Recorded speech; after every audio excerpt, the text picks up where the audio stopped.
You have cancer. 3 words that change a life forever. We would like to offer another 3 words. Be an overcomer. Welcome to the 1% Podcast, where our conversations with other cancer warriors, survivors, and caregivers allows us to give you that extra boost you need to face your challenge head on, live life from a new perspective, and forge a path that keeps you moving free and clear. Now, welcome your host and cancer survivor, Truett Taylor.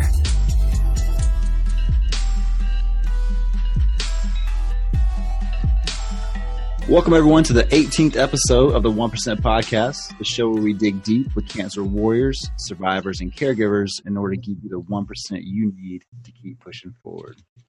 So today, it's October the 2nd, and I get the pleasure of introducing Ms. Alex. Alex is a breast cancer survivor. She was diagnosed at the age of 24 with breast cancer, and she's currently a hospitality publicist and lives in Miami. Alex, how are you doing today?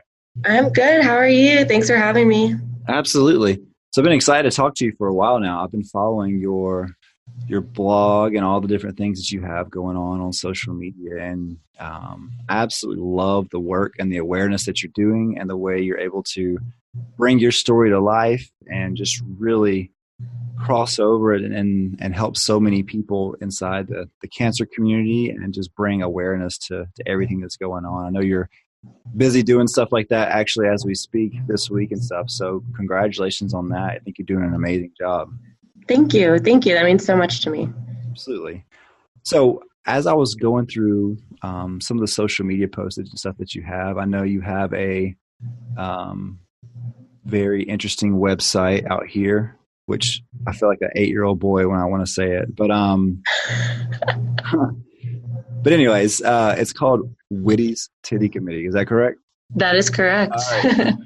So I won't be too embarrassed by saying that out loud. But anyways, your authenticity and just the way that you are able to capture a lot of raw moments as you went through all of this in your life, again, is truly amazing and stuff. So tell us today, all our listeners, tell them why you feel like it's important for you to be able to be an advocate and share your story.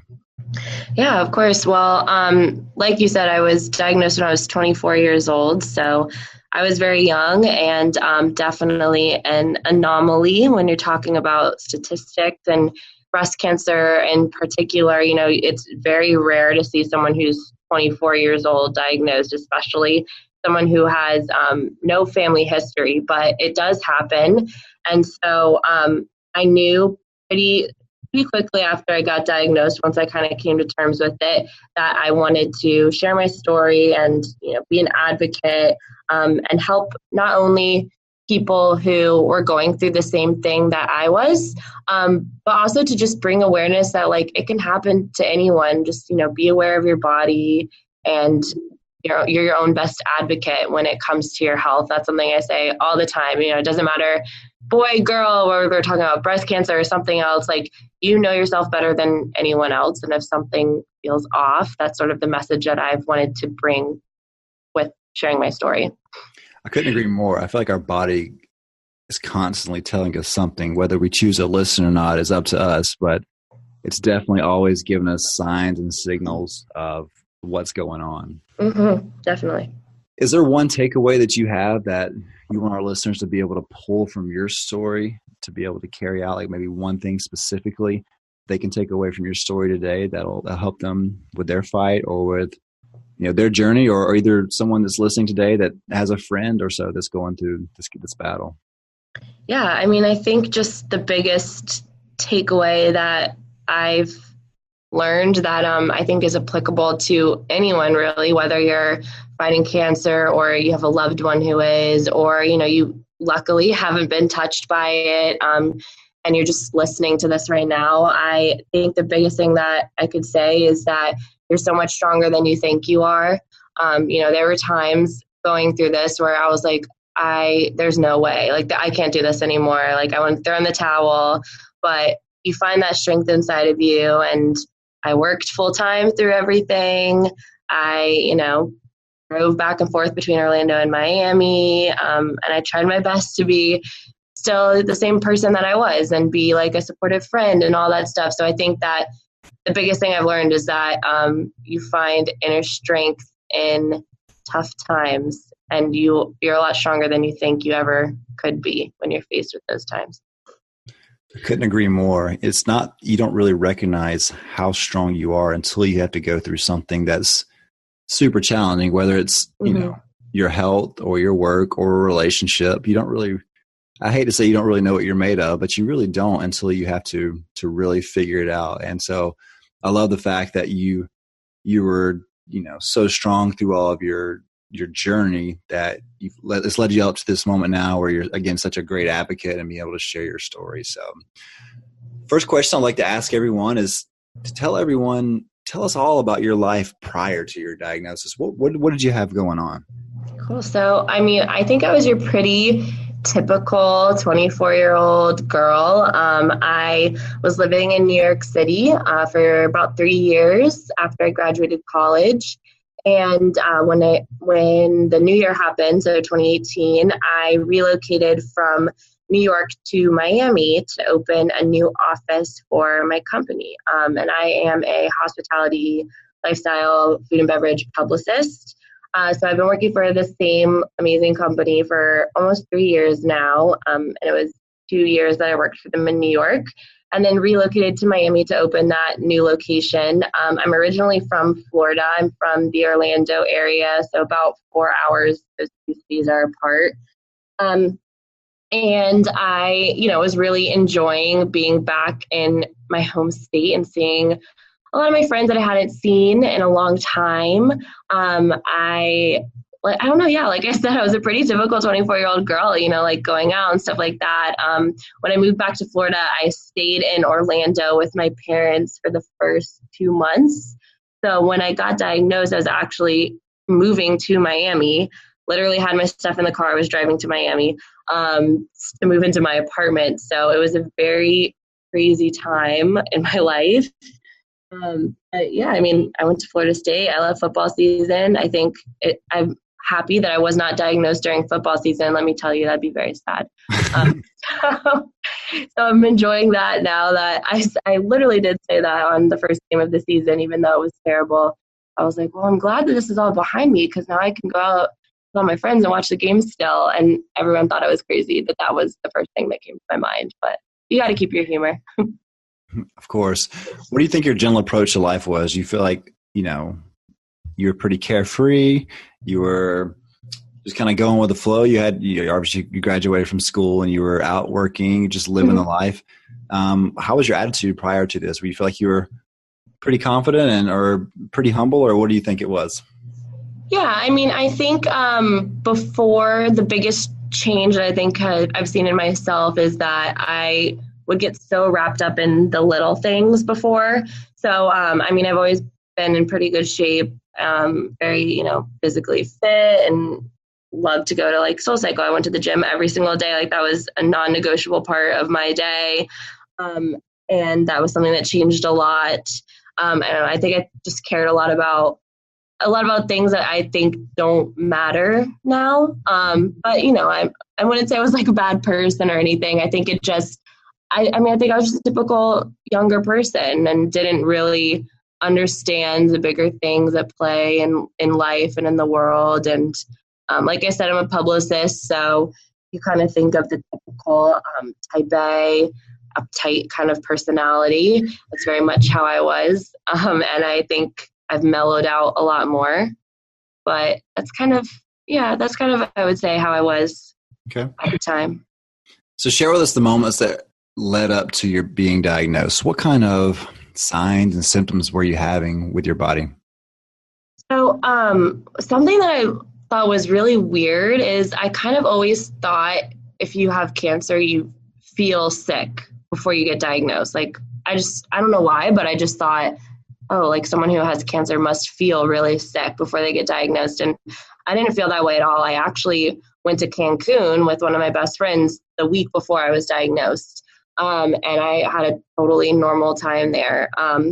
Like I said, when I moved back to Florida from New York, I was enjoying being able to see all my friends who I hadn't seen in a long time. A lot of my friends from college stayed in the state. So that like first month that I moved back, I was driving everywhere, like every weekend, seeing a bunch of different friends. And this was about 2 weeks into the new year. I drove to Vero to visit one of my best friends, and we were going out, and we'd been drinking a little bit, and I went to go get dressed, and I put on one of those like sticky bras, and I was sticking it onto my skin, and I felt very clearly a lump. And I was like, that's kind of weird. But I mean, I really didn't think anything of it, because who would? So I was like, whatever, I'm going out. Went out with my friends, had a great night. And then, thankfully the next morning I remembered it. And I was like, oh, I remember I felt this weird lump. Like, I wonder if it's still there. So I went to feel, and it definitely was still there. Like, barely just like grazing my fingers over my skin, I could feel it. And my friend who I was visiting is a nurse. And so I was like, hey, Sydney, feel this. Like, what do you think about this? And she was like, oh, I bet it's just like fibrous tissue. And that's what all the doctors and things were saying too. And my stepdad's actually a doctor.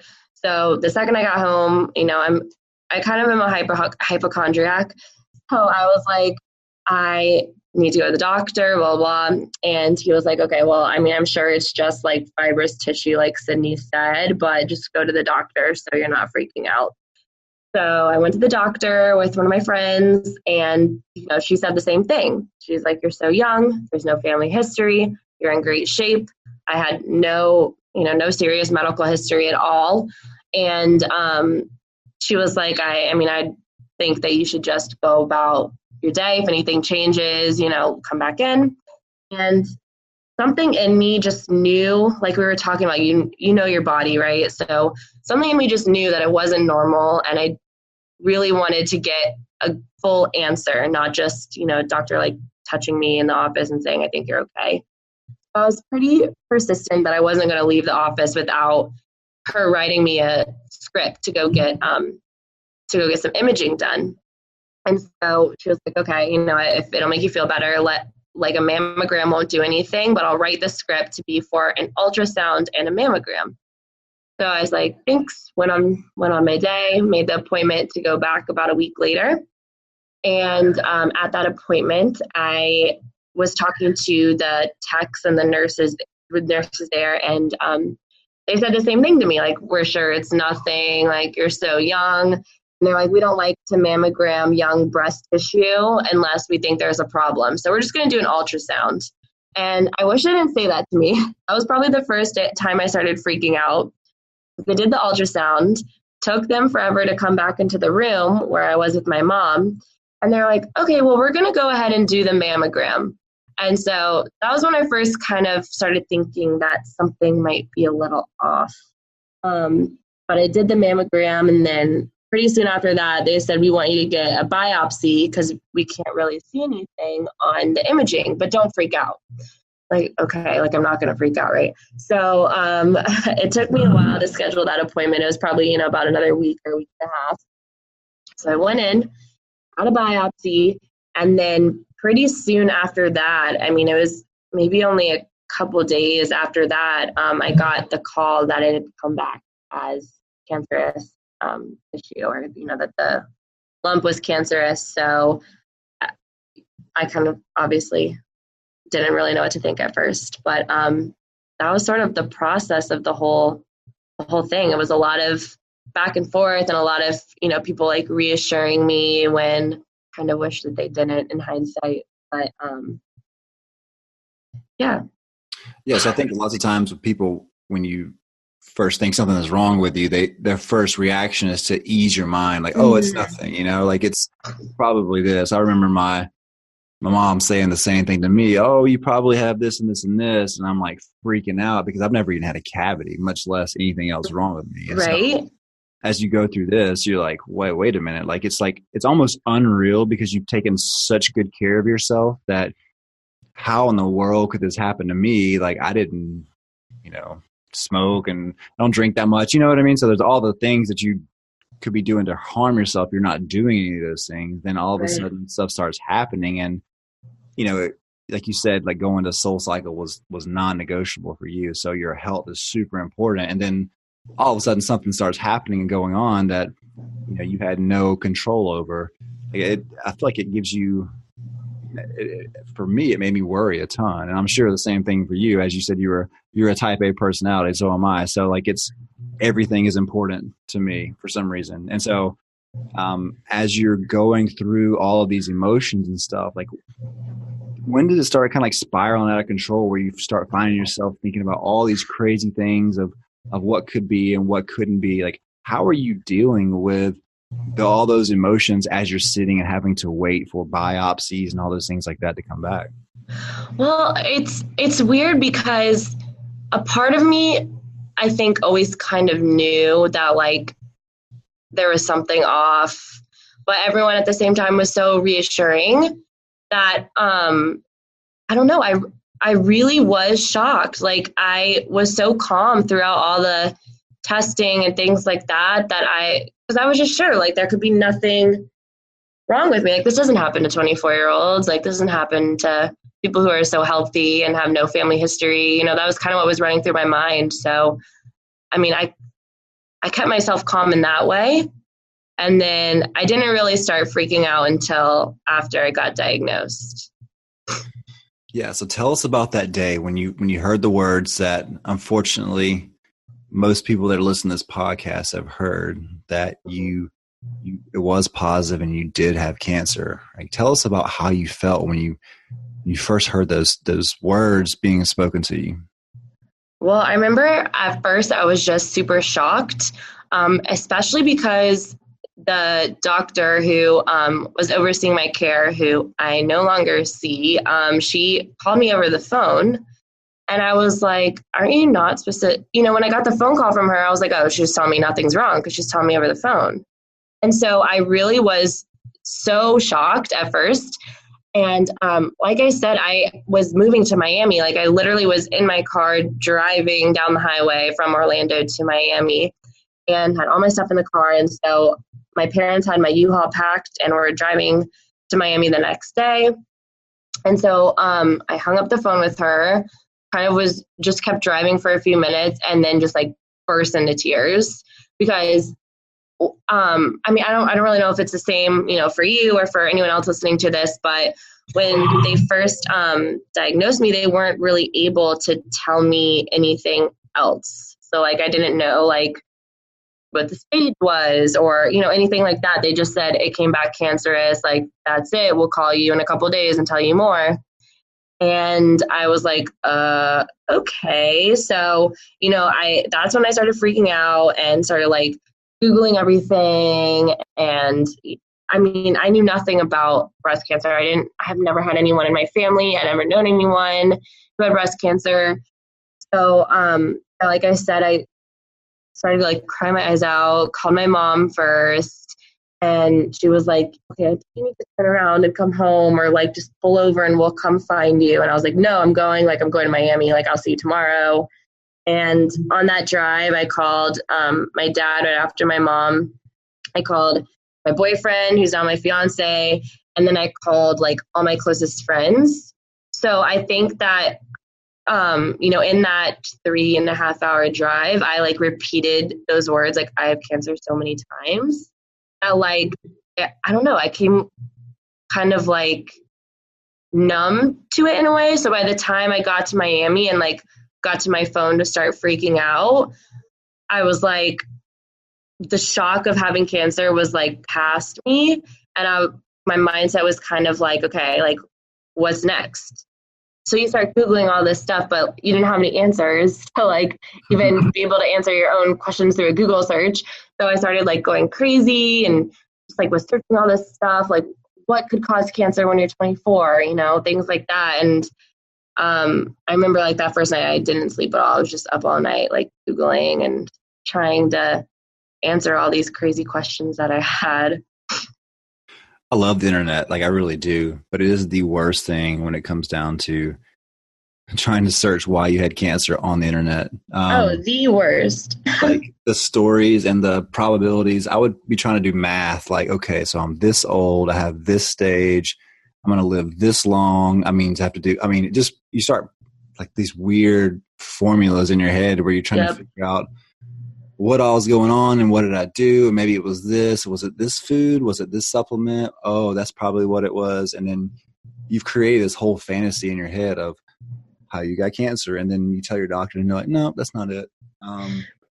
It's so crazy. And like, I always tell people like, I don't know, it's kind of weird, but I always had this weird fear or like premonition, I guess maybe, that like I was going to have cancer. And it's so weird. And I had this like fear my whole life. I didn't even use microwaves because I was so scared of like radiation and stuff like that or whatever. And so like, you know, I've had people ask me like, oh, did you put like your cell phone in your bra or something like that? And I'm like, no, that scared me too. Like, I don't know. I've had all these like crazy things. And like, there really is something that bothers me is that I really probably will never have an answer unless, some years into the future, they discover a gene that they don't know about yet. And that maybe that's the answer. I don't know. But as of now, we don't have like any answer. And I know that's something that kind of bothered me at first. Yeah, that's my doctor. And he's like, you just have bad luck. I was like, that's not a good enough for me. So that's what they said to me too. So after you got diagnosed, you called everybody and you were obviously really upset. And then you really did a ton of like individual research on all these things. When you calmed down in a way and you started figuring out like what type of cancer and stuff that you had, what kind of information did you get from your doctor whenever they diagnosed it and staged it and things of that nature? Mm-hmm. So, pretty soon, well, like I said, I decided to switch physicians. So, the first like week or so after I got diagnosed, probably 2 weeks, was just kind of a process of me getting in touch with that original physician because they were just very hard. They told me I had cancer and then like they didn't call me for days. And I was like, hello, can I have information? So like I said, my stepdad's also a doctor. And so he has a ton of friends, just people he knows through the medical community and people he went to school with and stuff. So he started asking around like as soon as I got diagnosed for. And that is how we chose my care team. We got, of the like 8 people he asked, I think like 7 of them said my surgeon's name. So I contacted their office and from there they assigned me a coordinator who scheduled all my appointments for me, which was really, really nice because like I said, I had no clue like what I even needed to do. So it was nice that they took care of a lot of stuff for me. And within the span of a week, which is really unheard of, I saw my breast surgeon, plastic surgeon, a radiation oncologist, and my medical oncologist. And then I also saw a fertility specialist all within less than a week. And so the doctor that gave me the most answers was the breast surgeon. And she's really awesome. And she came in with this huge packet that, like 2 huge packets. One was like all my testing and all my results. And the other was like in actual English, not scientific jargon. And it was kind of like a workbook. And it broke down like, what is my type? Like, what is my hormone receptor status and all this stuff. And it answered questions I didn't even know that I had. So I thought that was really helpful. And there's a lot of, subcategories and weird breakdowns when it comes to breast cancer. But I found out the easiest definition is that I was diagnosed with stage 1 triple positive invasive ductal carcinoma. So a pretty aggressive form of breast cancer, but stage 1 nonetheless, which, that's just the message that I always try to spread is like, if I hate to think about what could have happened if I had ignored my body. Like, what if I wasn't persistent about getting imaging done? Or, I don't like to let my mind go there, but, I'm really lucky that I caught it early. And after those first appointments, my doctors kind of all talked to each other and made up a plan and then relayed it to me. And like I said, that was back in February. And I started chemo in mid-March. So it all happened pretty fast. What kind of chemo plan do they put you on? So I was put on, we wanted to do 6 rounds, and I was given 4 drugs at a time. 2 of those are those like hardcore chemo drugs that you think of that, make you sick, make you lose your hair. And then other 2 are hormone targeting drugs, since I was triple positive, which basically means that my cancer was hormone driven. So I was put on Herceptin and Perjeta, which I still get every 3 weeks, but those, they don't have any side effects at all. So yeah, we wanted to do 6 rounds. My doctor really, really wanted to do 8, but I had to stop after 5 because I got really, really sick. I had to go to the hospital for a few days. My body just could not handle it. And so I got nervous there. I was like, no, I want to do 1 more. Like, in my mind, I was like, well, what if that's the difference between like it never coming back and me getting sick again? But all my imaging after chemo even was totally clear. So I felt confident after that. Yeah, that's awesome. I had something similar as well. And again, going back to one of the first things that you said was you really got to pay attention to your body and what your body's telling you. And for me, I was supposed to have 12 treatments, but only got 10 because the very last one, I had a just crazy anaphylactic allergic reaction to the drugs. And then like, it almost killed me. I was like, well, I think that's probably it. But then, in your head, you think, what if I would have got those 2 more? Man, maybe if my cancer comes back, it's because I didn't take those other ones and stuff. But at that point in time, you really got to go with what your body's saying. And if your body's like, hey, it's enough, and it's enough, and you kind of move forward and stuff. So. Oh yeah, my body was totally not having it anymore. It was gross. I won't get into details, but it was not fun. And I got chemo on Thursdays, so I felt pretty good on Friday, and then started just getting like the worst days for me were like Saturday to Monday after. Mm-hmm. And so that Saturday I started getting like really sick. I didn't get super sick throughout chemo, which I'm lucky. I'm really happy for that. But I started getting super sick. And then we were like, okay, let's just keep an eye on it. And then Sunday, it just kept happening and got a little bit worse. So my oncologist, we texted him and he was like, go to the ER. And he met us there on his Sunday afternoon, which really, really impressed me. I was very thankful. I knew I'd chosen the right team for that. And he took one look at me and he was like, okay, we're done. We're done here. So share with all of our listeners what it's like to work full time and go through chemo. I did the same thing, but I want to hear your perspective on what it's like to work and go through all these crazy side effects at the same time.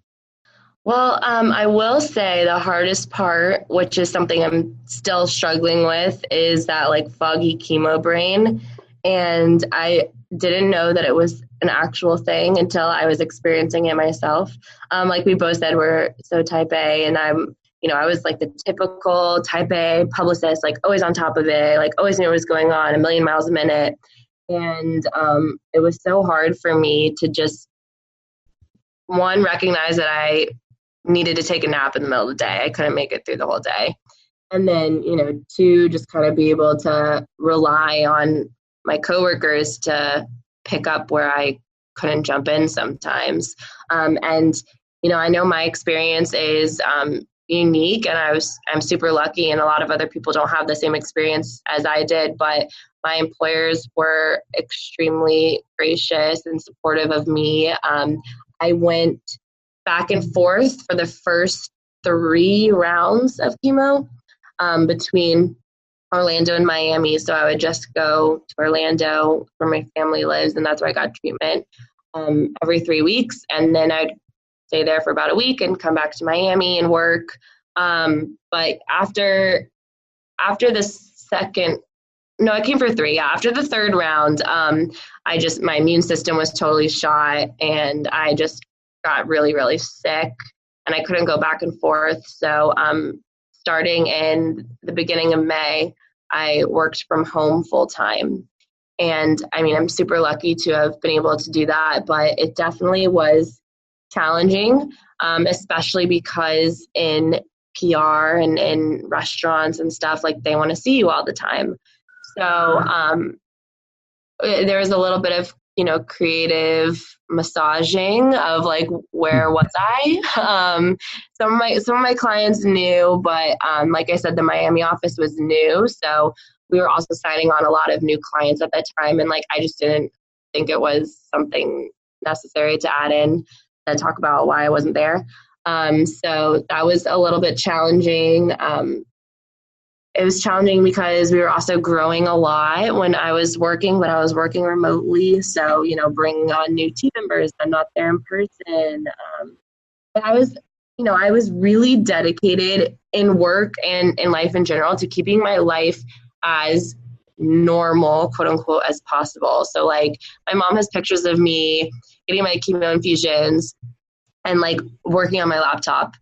Even though I got the day off for chemo, but I was like, I know I need to be working. Like I want to, impress everyone and keep my life as normal as possible. So it was challenging. It didn't come without its challenges for sure, but being able to, work from home made it a lot easier. I don't think I could have worked if I had to go into an office or anything like that. I always felt like I'm going to be sick no matter what, whether I'm at an office, at home, you know what I mean? So might as well do something, because for me, like I was like, all right, I've watched everything on television. Watched every Netflix show, Redbox. I never played video games, so I started playing video games. I was like, okay, listen, I've done everything I could possibly do to kind of keep myself distracted. When you're by yourself or when you're home and everything else and stuff. So I was like, might as well work, because at least you're doing something. And I feel like lots of times, not to pull the cancer card on people, but if you're working with cancer, depending on what you do, like people don't complain as much around you and call into work and everything else and stuff like that. If you're the one with cancer showing up to work every day. So true. Yeah. No, I felt the same way as you. Like I was going to be sick no matter what. And I just kind of, if I was just watching Netflix all day and just like laying around, if my occupation was like full-time cancer patient, I would have totally lost it. Yeah. And I think it just kept me strong mentally and physically to be able to work. So I'm glad that I even was given the opportunity, and, everyone was very flexible with me. And if I needed day off or, I need to take a nap in the middle of the day, I'm very lucky that I was given that, because I would have lost my mind just like laying around. So as you're going to work and as you're around all your friends, your family members, we all tend to be the victim of advice sometimes, some good and some bad, I would say, depending on our situation and who's speaking with us. Most of the times people give you advice to make themselves feel better because they don't know how to respond to you whenever you have, something like this going on. Share with all of our listeners maybe some of the best and worst advice you've heard since you've been diagnosed with cancer. I, like you were saying, I've been very open with sharing my story, and with that has come good advice and bad advice. One thing I'm really grateful for is being so open. I've met so many other people who are going through the same thing, and to, really just want to help you and kind of share like their experiences and their tips and things like that. So I definitely try to pay that forward. And when sadly, a lot of people who are newly diagnosed and are young, like always contact me. And so I try to pay that forward and give them some good tips and good advice in that way. But I also, being open with my story, have gotten the weirdest like DMs and emails that you could imagine. I've gotten things like someone who definitely English is not their first language, maybe as like a translator, sending me things about natural remedies.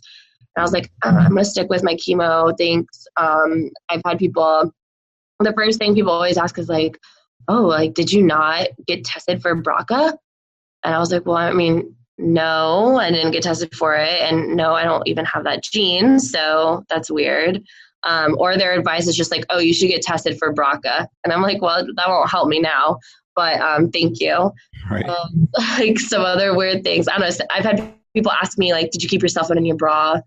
Or like, that must be it. Like I had someone email me like, oh, I always tell my kids not to keep their cell phones in their bra. Like, I bet that's what you did. And I was like, no, I didn't do that. Right.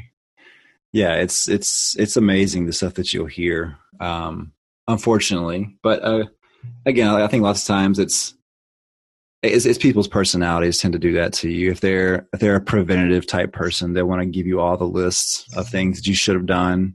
Mm-hmm. But people, I mean, if you're listening to this and you don't know what kind of things to say to someone, honestly, like treat that person like how you think they would want to be treated. And if that's just an encouragement, or if it's whatever it is, like, if you don't know the person well enough, maybe don't say anything until you really figure out what you should be saying to that point. Because, I mean, I'll say this, every day is different when you're going through treatment. You have days where you love everybody and everything's great and you're going to beat this and all that. And then you have your moments where you're I say hopeless in some ways, where you don't know if you can continue to do this or not. And if it's so bad this day and that day, like the comments and the advice, they may come at a bad time for some people. So honestly, say, like, really just be there for that person in a way where you think that they'll respect whatever you're doing. And then, for me, it's, sometimes people ask you, what can I do for you? And sometimes the answer is nothing, just be here. Like, I just don't want to be by myself for the next hour or something, or doing like something physically for you, because, sometimes you don't feel like, I couldn't carry my own groceries up the stairs after a while. And that's weird for somebody that's my size, doesn't normally have those issues and stuff, but like, you just have moments where you need something different all the time. So, and then all the herbal stuff, like, I don't know why so many people want to ask you when you get cancer, like, immediately you should start like smoking weed or something, like that's going to dramatically change the outcome of everything. And it's, that works for some people. Like, I get it. Like, there's cures, and totally believe in Eastern and Western medicine and stuff, but that's not the magic bullet to solve cancer. Yeah, I think most people mean well with their advice. It's just, I don't know. Everyone has an opinion. All right. So you're going through that, you get some good advice, you get some bad advice, but like bringing it back to you, like as you lived this was Alex living the treatment, the breast cancer, the surgery, all those things. Like when it's just you with your head on a pillow at night, you have a lot of opportunity to think about your life. And you already said in the beginning that, the things that used to bother you started bothering you less as you progress through this. I really believe like during our journeys that we have pivotal moments. It could be a collection of moments. It could be one moment in particular where things lined up so perfectly that were completely out of our control, that now that you look back on it, you think, man, that was honestly a miraculous event or a collection of events that happened that really gave me hope when I didn't really have hope. I'd like for you to share maybe one or some of those moments with the people listening. Yeah. Well, I think that, when we talk about pivotal moments and kind of like that moment when I decided like, I'm not going to just be a victim of my circumstances. I think that it really started when, pretty soon after my first round of chemo, like I lost my hair really fast. And before I had really long blonde hair. And I don't know, I like had this delusion really that I was like, oh, my hair, I'm only getting like 6 rounds of chemo. Like I'll definitely keep my hair through it, And I think everyone was just trying to be like, okay, Alex, that's okay. So it started coming out pretty fast, and I went in to my hairdresser who's been doing my hair for, over 10 years. And I was like, all right, we need to cut it short. And I wasn't going to, buzz it off. I was like, we just got to cut it a little bit shorter, maybe at shoulder length. And so she started washing it out, and it just like knotted across, like dreads across, because it was all just falling out of my head. And the owner of the salon came up to me, and she's a cancer survivor too. And she was like, I think today's going to be the day. Like, we're going to have to shave it. And I totally lost it. Like, started sobbing, like ugly crying in the middle of the salon. Like, my mom was there. One of my friends who was visiting me that weekend was there. They were like, we need to call Timmy, my fiance. They were like, he needs to come to the salon because Alex is like literally losing it. And yeah, it was terrible. That was like probably my low, one of my lowest lows. And we ended up cutting my hair short. We didn't buzz it. My stylist pulled off a miracle, and I kept a little bit of hair for a couple of days. And then I had my next infusion, and I just like felt so bad after. Like my head hurt, and it's a really hard feeling to explain if you haven't gone through it. But if you're listening and you kind of know that feeling, like I felt like every hair follicle was just like tingling, and it hurt so bad. And I remember like laying there and staring up at my ceiling in bed. And I was like, I'm not doing this anymore. Like, I'm doing it on my terms. Like, I'm not going to have another moment where someone has to, talk me into it. And, I lose my mind. Like, I want it on my terms. I want it my way. Because I think cancer takes so much from you. So when you have those moments where like you can reclaim a little bit of the control, I think that was something that, this was probably the first moment where I realized those moments where you can take the reins and reclaim that control over your situation. That was probably the first time I realized that. And so I texted my hairdresser, and I was like, hey, can you come over to my mom's house tomorrow night? Like, I want this hair gone. She was like, are you sure? And I said, yes, like I have made my decision. I want it gone right now. And so she came over and shaved it off, and there were no tears. And I just like felt so strong that day. And that was kind of like the moment when I just like decided that, I'm still me, and this is still my life and my story. And I'm not going to let like cancer control it. Like, I'm in control. Yeah. It sounds like you wanted to do it on your own terms. Yeah. Mm-hmm. And again, that's such a powerful thing, especially as a female. Like, I know you have a great job. You get to make a lot of decisions, but at this point you see something happening. You see like obviously like all this hair like falling out, and your first response is to try to like damage control a little bit and get a shorter haircut. And then all of a sudden you see that it's just better to go ahead and do it. And you did it on your own terms, which I think is amazing, because there's not a lot of things in life that you get to experience like this and really make those decisions for yourself. Mm-hmm. So a question I have for you, I really like to dig in deep with a lot of people who've experienced different types of cancer. Like, what is it that motivated you through the worst times? Like, was it your faith, your family? Like, what is it that gave you the strength that you needed to keep fighting every day? I think it was definitely my family. I just knew that like I've always been someone that wants to like protect and provide for them and stuff. And I knew that they were worried, and probably more worried in a lot of ways than I even was. And so when I like felt like giving up, I looked at my parents or my little brother, my fiance, and I was like, I'm going to keep going. So I think my family definitely. And then the other thing that really kept me going was, being able to share my story with people and being so open. Like I said, I've met so many wonderful people, and I know that like I had people who were inspired by me just doing me. Like, I never thought that I did anything super brave or anything like that. I just was open, and I've shared the highs and the lows, and it gave me a lot to fight for, knowing that I had so many people in my corner. My amazing support system, whether that's like I said, my family or people who I haven't even met in person, or all my friends.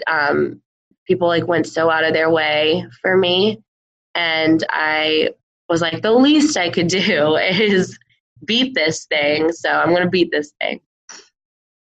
I think authenticity attracts a lot of people to you. I mean, unfortunately, again, like I said, I love the internet and I love everything about it in most cases, but there's a lot of fake Instagram lifestyles out there where people project themselves to be one way, or just to make themselves feel better, or, have some sort of worth and, follows and things of that nature and stuff. But with you being able to take that platform and being able to show like the raw, real, authentic moments of a 24-year-old going through breast cancer, like that's something, that is super powerful to all the females out listening right now. Like you have someone, I've talked to so many people and everyone has different fears, whether it's losing their job or getting the double mastectomy and losing their husband, or losing their hair, or even just losing their life and leaving children behind. There's so many different fears and stuff like that people have out there. And I think what's great about your advocacy is it really opens the door up to people who maybe have a similar situation as you, who are really young when they got cancer, and who have the opportunity to see what it's like from your perspective and know that you're going to have all these things happen. But if you really take control of the things you can control, you're going to be a lot better off in the long run. And so I think that's something that's truly amazing about your story. Thank you. That means a lot to me. So as you finished up treatment, did you go through any radiation or anything like that? Or did you just do? No, I didn't have to do radiation, thankfully. Okay. And after your mastectomy, did you do reconstruction as well? Mm-hmm. Okay. Yeah. So after I finished chemo, I think, they were saying that a case like mine in the future is probably going to be a good example of what medicine is moving forward, which is if you have a complete pathologic response to the chemo, which like me, like there was no evidence of disease after I finished chemo. In the future, the goal is to not have to put your body through surgery. So I think with most people in general, a mastectomy or a breast surgery of any type is such a emotional and a personal decision. So most doctors don't really want to tell you what you should do. They don't want to tell you. They want to offer their opinion, and it's your choice. So that's how my doctors were. And they were like, we're going to support whatever you want to do, but here's your options and here's what we think. So I had the option of doing a lumpectomy, which that was kind of out of the picture for me. I didn't like the thought of a lumpectomy. So I was really between if I wanted to do a single or a double mastectomy. And, it was just another example of me being like, no, I'm going to take this by the horns. Like, I'm going to take control. And I don't know, I felt really powerful and like strong in my decision to move forward with the double mastectomy. I think that there was no way that I wanted to go through this again. So it gave me peace of mind in a lot of ways. And, my chances of recurrence with doing the double mastectomy are a lot lower. So that was good. And, my doctors, they were like, we're going to support whatever you want to do either way. But they were happy that I chose the double mastectomy. So I'm glad that I took that little bit of control and power and went forward with it. I did reconstruction at the same time. So they placed my breast surgeon went in first, did the surgery, and then my plastic surgeon went in like right after her when I was still asleep. And he put expanders in. And those are just kind of like, I don't know, I kind of explain them as just like little balloons. Mm-hmm. And I go in, he put in like 100 cc's, I think, at first. And so when I woke up from surgery, I had a little bit of something. Like I wasn't like totally flat chested, which was, I think, good mentally. And I started every other week getting fills, and now I get them every 3 weeks because all my doctors were like, you need to go back to Miami and start living your life. So I come back every 3 weeks for my Herceptin and Perjeta treatments anyway. So we also just do my fills at that time. And we just fill out my expanders, and then in December-ish, we'll have another surgery just to swap them out for implants. And that's kind of that'll be the last big surgery I have for a while. It won't be that big though. Yeah. Is that something you feel like you're really looking forward to? Yeah. The expanders are like a little bit uncomfortable. So they're just kind of like, they kind of feel like rocks on your chest. I've also been able to start working out again. So it's not the most comfortable thing because I just don't move at all. So I think I'm looking forward to having something like a little more squishy, even though I know it won't be the same as, a natural breast, but I'm looking forward to it. Yeah, a lot of people that I've spoken to, not that your identity is wrapped up in your breast, but it definitely plays a huge role, especially, again, being young, like you have the rest of your life to live. And it's funny. I completed an interview earlier today with someone who we were having the same discussion about breast augmentation and all those things, and the decision to get it done or not. And it sounds like you went ahead and got yours done ahead of time because you already had your mind made up as far as what you wanted to do. And I think that's like you said, that's a personal choice. So some people, you see it a lot, you just choose not to get reconstruction and they're okay with that. And some people want to wait, and then some people immediately do it. So I think everyone out there listening right now, have that conversation. If you're in a relationship, I think that's a healthy conversation to have in a relationship as well too, because not that it's, your boyfriend or your husband's decision because it's your body, but it's definitely something to consider when it comes down to making that choice moving forward. Because, it's, if you're with somebody like your fiance and stuff, somebody you're going to be with hopefully forever, then, he's definitely a part of your life and your lifestyle as well too. So, I'm sure like having his opinion and everything, again, like I said, is your decision ultimately, but lumping him in and things like that too, I think is part of a healthy relationship as well.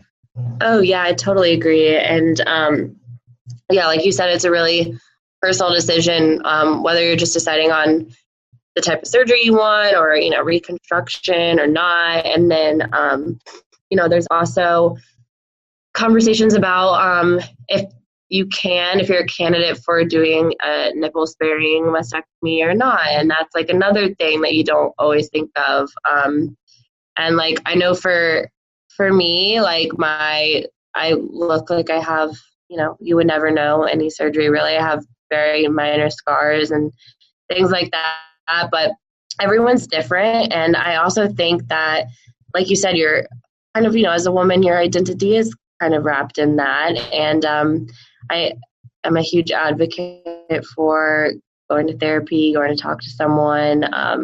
You always have to find someone, whether it's therapy or someone who's gone through it. You have to have someone to talk to. So, like I said, I've met so many people online who are like the same age as me, and we like talk about everything, like the weirdest conversations that you would never have with anyone else. But it's good to have someone who understands. Isn't that so amazing though, that we're in this life together with everybody, and there's so many things, unfortunately, that really divide people nowadays, in a million different topics. But, when someone can rally around someone else, or if you have that common bond, again, it's being a part of the cancer club is not something that you want to apply for, if you have the chance. But when you actually go through that, like the community that you build, I think really helps emotionally and mentally push you through things, because as you go to the doctor, they're really focused on your physical treatment. But that's again, like what this podcast is for as well too, is to really, you'll have thousands of people listen to this episode and they won't know you or know anything about you besides what you've spoken about today, but just knowing that you went through it and the way you went through it will be part of their community to seek out advice and to inspire them to keep pushing forward and to really, do things on their own terms and figure out what they want to do. So I think that's so powerful for that. So now that you finished up everything and you're moving along with your life and you're just kind of you get the surgery coming up in December. Describe your perception on life right now. Like, you've obviously little things don't matter anymore, but now that you're just a little bit older, you're not that much older, you're a little bit older, but describe your perception on how you approach life each day. Well, I think that I just realized that every day we're given is a gift, and like I try not to waste it. We're not promised tomorrow. We're not promised our health. And I've realized like how quickly things can change, and the smallest things that you take for granted, like going to the grocery store. I didn't even have the energy to go to the grocery store or the immune system to even be able to go to the grocery store. So like, I just appreciate every single day so much. And I just think I'm a much softer person. I don't want to come off as if I was not kind before, but I think that I just am a lot more, kind and just kind of receptive to, you never know what someone else is going through. There are a lot of times, especially now, if I put on a wig and I look pretty normal, people don't know, but like, it just shows it, what you see on the outside, you don't know what's going on in someone's personal life. So I think that's something that's changed me a lot too, is just being a lot more open-minded maybe, and just appreciating every single day and appreciating every person that you encounter and, their personal story and what they've been going through and their walk of life. I think is something that I've learned to just really appreciate. Yeah. So what's one piece of advice you have for maybe someone special listening today to give them that 1% they need to keep fighting? Oh, my best piece of advice. My best piece of advice is, if you don't have someone in your life that you want to do it for, your mom, your brother, your dad, your boyfriend, whatever, do it for yourself in 5 years. I think that's like my biggest piece of advice. Like, sometimes it's hard to see tomorrow. Like, how am I going to get through this today? I think, especially when you're fighting cancer, it can get really, really hard. You can get so wrapped up in just the moment or the season that you're in. And I think something that's helped me is just being like, I don't know if I'm going to get through it today, but I'm thinking about myself in 5 years, and like, everything's like, I'm going to, have such a great life in 5 years, and like, I'm going to be married, and what's our life going to be like? And I want to have kids. So I think what's helped me is just thinking of the future and this life that I want, and like fighting for future Alex has helped present day Alex, if that makes sense. I love that. Like, just giving someone something to look forward to. Mm-hmm. It's hard because you don't always have that thing to look forward to tomorrow, or that thing to look forward to today, or even a week from today. But if you think like farther into the future, it's like sometimes easier to see the sunny days. That is such gold. So everyone listening now, really think about what Alex just said. Think about yourself in the next 5 years. Do it for yourself in the next 5 years, because, hopefully so, your situations will be a lot different, and you'll come out on the other end of all this, and you'll just be a completely different person. So fight today for your future self, which I think is absolutely amazing. So, well, Alex, I like to end each podcast with 5 quick questions so people get a chance to get to know you a little bit personally. And we've had a chance to hear your story today, which has been amazing. And I really appreciate the way you share your story. And again, like, just for your advocacy work, for what you've done and what you continue to do is amazing. And for someone, your age to be able to have the courage to step out and to share your story and to really dramatically change the lives of so many people, I think says a lot about you as a person. So first question is, tell us 2 things that motivate you each day. 2 things that motivate me. Like I just said, thinking about my future, and then my family, very close to my family. Do you have any supplements or products, or maybe some websites that are something that you want to recommend to our listeners they should check out? Let's see. I think in terms of supplements is like hard. You mean nutritional supplements? Yeah. Oh, okay. Well, I think you should always consult your doctor, but something that I have been recommending to everyone if you had a chemo hair loss and you're trying to grow your hair back is prenatal vitamins. So I take 2 prenatal vitamin gummies every morning, and my hair's been growing back really fast. And I also use Nioxin shampoo and conditioner. And I loved it during chemo when I was like totally bald because it's really nice and minty and it feels like really nice on your hair. So those are kind of my favorites. Right now I'm in a phase of focusing on my hair growth. So those are my favorites of the moment. Right. What's the last book you've read? The last book I read, It's Own the Moment, and it's by Pastor Carl Lentz, who is my pastor in New York City. Yeah. And what are 3 items that you have on your bucket or life list that you want to accomplish going forward? I want to be a mom. I want to write a book and visit every continent. All right. So I'm going to hold you accountable to that. So I'm going to stay in touch with you and we'll make sure that you make those are definitely 3 attainable goals for you in the future. So. All right. And tell everyone about your blog before we go. I know you do a lot through your blog. Do you want to talk a little bit about that? Sure. Yeah. So my blog, it's called Witty's Titty Committee, which was a fun name that we came up with, me and my friends, pretty quickly after I was diagnosed. It's a play on my last name, Whitaker. So I started that blog because, like we were talking about earlier, the internet's so great in some ways, but I found a lot of information when I was in my crazy Google sessions about breast cancer, but I didn't really find much information about what it was like when you were under 30 or even under 40 or even under 50. Like the resources and materials that are available are really not geared toward a younger audience. And the challenges that someone who's in their 20s and 30s face is a really unique set of challenges and very, very different from someone who's much older. So I started my blog to, not only share my journey with everyone because I thought it was important, but because I couldn't find like a resource that was the voice that I try to write in, which is being super transparent, open, and honest, and sharing anything helpful that I come across, whether that's a new organization or a specific book or something like that. I couldn't really find anyone like that.